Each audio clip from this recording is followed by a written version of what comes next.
लोकसभेच्या मतदानाला नुकतंच सुरुवात झाली आहे। निवडणुकीचा फक्त पहिलाच टप्पा पार झालाय, पण भाजपनं आपलं खातं ऑलरेडी खोललंय।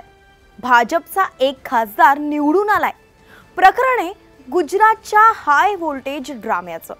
गुजरातच्या सूरतमध्ये भाजपचे उमेदवार मुकेश दलाल लोकसभेसाठी निवडून आलेत, तेही मतदान न होता। कसं झालं हे?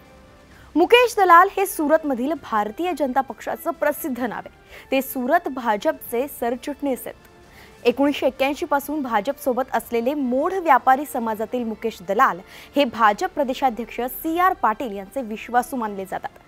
ते सध्या SDCS समितीचे सदस्य असून सूरत महापालिकेचे माजी स्थायी समिती अध्यक्ष आणि सूरत पीपल्स कॉर्पोरेटिव्ह बँक लिमिटेडचे माजी अध्यक्ष सुद्धा राहिले।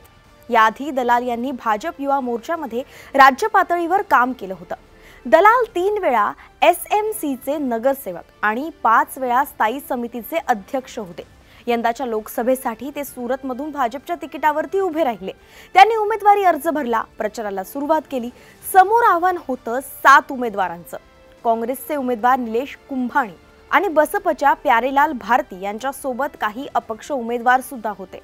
पण एकाएकीत सूरत मतदारसंघातलं चित्र बदललं। सूरतमध्ये काँग्रेसचे उमेदवार निलेश कुंभाणी यांचा उमेदवारी अर्ज रद्द करण्यात आला। त्याच वेळी या जागेवरून बसपच्या प्यारेलाल भारती यांनी उमेदवारी मागे घेतली। यानंतर इतर सर्व उमेदवारांनी आपले उमेदवारी अर्ज मागे घेतले। परिणामी एकही उमेदवार मैदानात उरला नाही आणि भाजपचे मुकेश दलाल यांची बिनविरोध निवड होत त्यांच्या विजयाचा मार्ग मोकळा झाला। गुजरात हा भाजपचा बालेकिल्ला मानला जातो। इथे लोकसभेच्या 26 जागा आहेत। गेल्या निवडणुकीत भाजपने सगळ्या जागा जिंकल्या होत्या आणि आता मुकेश दलाल यांच्या बिनविरोध विजयाने मतदानाशिवायच एक जागा भाजपच्या पदरात पाडली आहे। 1989 पासून सूरतची जागा भाजप जिंकताय।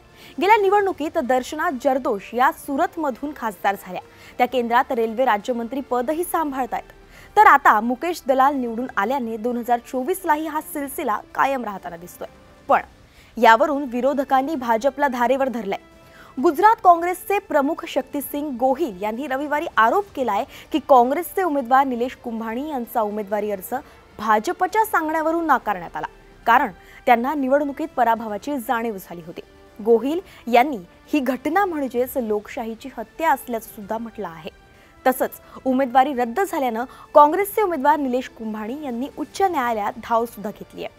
त्यांच्या निकालाचं काय होतं याकडे लक्ष तर असेलच, पण सध्या तरी काँग्रेस लोकसभेच्या शर्यतीतून बाहेर आहे आणि मुकेश दलाल यांनी भाजप खासदाराच्या यादीत पहिलं नाव कोरलं आहे।